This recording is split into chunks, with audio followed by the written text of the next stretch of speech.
आज औरंगाबाद में जमध्वज यात्रा पहुंची है, उसके बारे में हमारे दर्शकों मेरा नाम दीपक केदार है। ऑल इंडिया पैंथर सेना का मैं राष्ट्रीय अध्यक्ष हूँ।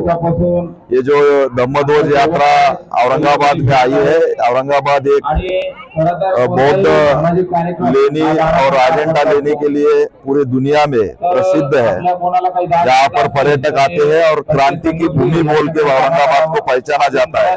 और इस क्रांति भूमि में इस धम्मध्वज यात्रा का बड़ा स्वागत हमने किया है। बीटी एक्ट 1949 यहाँ पर रद्द होना चाहिए, ये मांग लेकर नागपुर से ये आंदोलन निकला है और पूरे बड़े ताकत से उसको सपोर्ट आज हमने यहाँ पर दिया है। हम ये आज औरंगाबाद के माध्यम से बिहार सरकार और केंद्र सरकार को यहाँ पर हम एक ऐलान करते हैं, इशारा देते हैं कि तुरंत हमारा बोध गया हमारे कब्जे में देना चाहिए। ज्यादा वक्त लगाया तो ये महाराष्ट्र है, और अगर महाराष्ट्र का जो बौद्ध है वो बिहार में आने लगा, एक दिन अगर ये बौद्ध समाज पूरे ताकत से बिहार में आया तो फिर कोई भी माइका लाल केंद्र सरकार हो या राज्य सरकार हो, ये कोई भी यहाँ पर हमको रोक नहीं सकेगा। इतनी बड़ी ताकत इस महाराष्ट्र में है और इसीलिए नरेंद्र मोदी को हम इशारा देते हैं कि आप यहाँ पर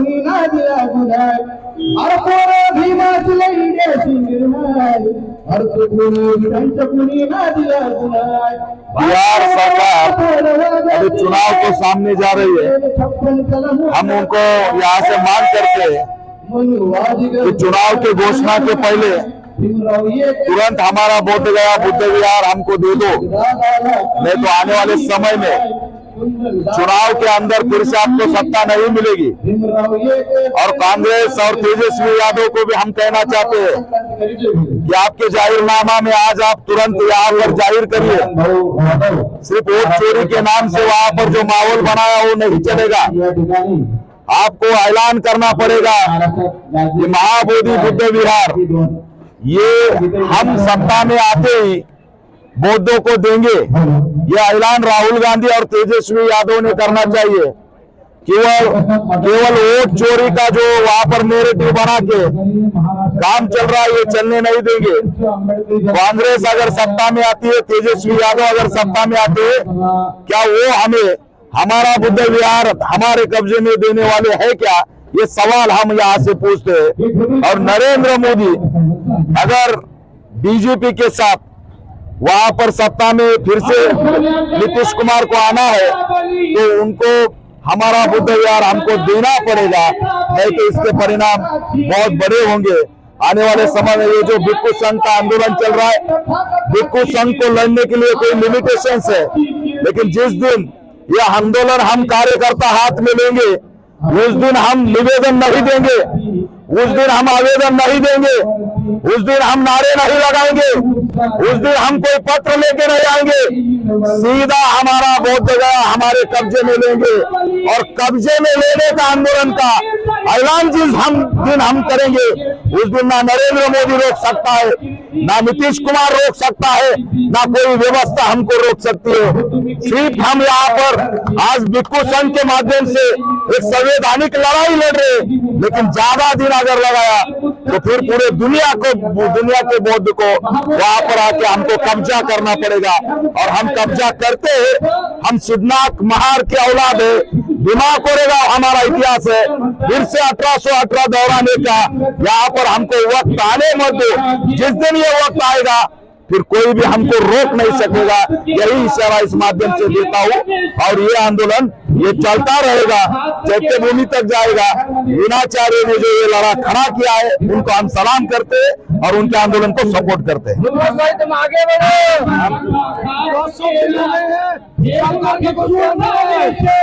क्या क्या